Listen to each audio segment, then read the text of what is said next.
Hey guys, welcome back. Long time no see. I know it's been like a week or so since I uploaded a video, so it's been a little while, but I've been under the weather, so I apologize for the nasally voice.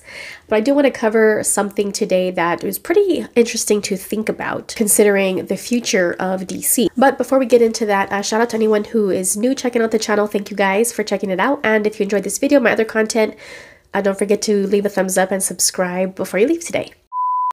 So Variety has posted an article giving the specific years that Batman, Superman, and Wonder Woman will be in the public domain. In other words, their copyrights will no longer be owned specifically by DC, Warner Brothers Discovery, or whoever may be in control of them at that point, at this future point in time. Now, it is like a decade away, so it's still a long time, but specifically points out that Superman and Lois Lane will enter the public domain in 2034, followed by Batman in 2035, the Joker in 2036, and Wonder Woman in 2037. Really, the basis of this article is kind of just taking some opinions from, people in the field and giving their thoughts on what they think could potentially happen with this, and maybe what they think artists will do with these characters, or what will happen with them as far as, making comics and movies and using the characters overall. Chris Sims is a comic book author and Batman expert.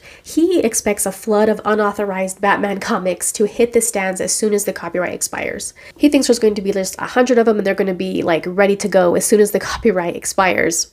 The article also mentions that movie producers will also be able to make their own versions, much as they already do with public domain characters like Dracula and Robin Hood, though in the beginning they will have to stick to the original versions of the characters. For example, you might get Batman, but you don't get Robin, Chris Sims mentions, or you get Superman, but you don't get Kryptonite. Amanda Schreier, media and entertainment lawyer, says that the specific characteristics are going to fall into the public domain one by one. Kind of interesting that it's not everything that that describes the character, such as Superman being able to leap and not fly. That's kind of strange to me.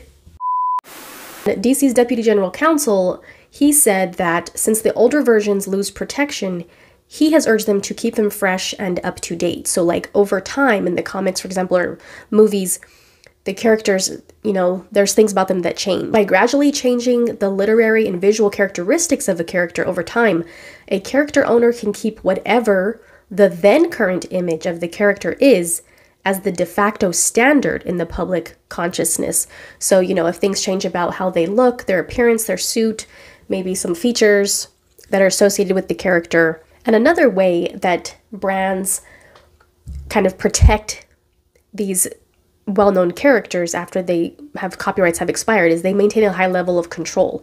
So this quote says it well: "The public should be conditioned to view any works from unrelated parties featuring a trademark owner's characters as second-rate knockoffs." So in other words, if a movie producer was to make a Superman movie, but maybe he looked a little bit different, his suit wasn't exactly the same, or certain aspects of the character and the story were a little bit different, but, the public has been so conditioned to what Superman as a character is, they would view it as, this is a knockoff Superman. And that kind of also protects, in a way, the original, version of the character.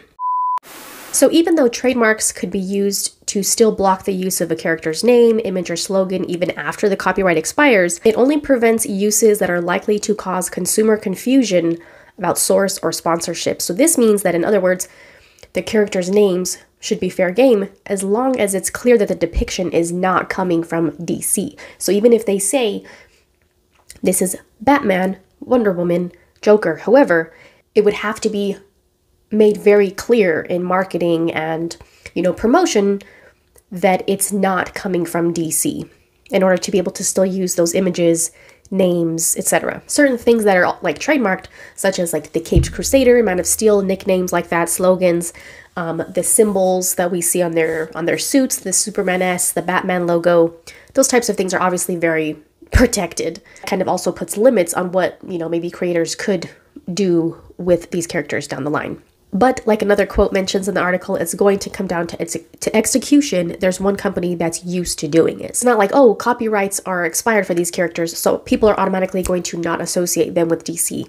That wouldn't really happen. Like, people have been so conditioned and used to these, you know, staple characters being associated with DC that it would be hard to separate that, I think. But it would still be interesting to see what people, you know, what kind of interpretations people come up with. It's interesting what it says at the end of the article here. One of the people mentioned in the article says nothing would keep Snyder from making a non-Warner's film featuring the DC, like, you know, Trinity.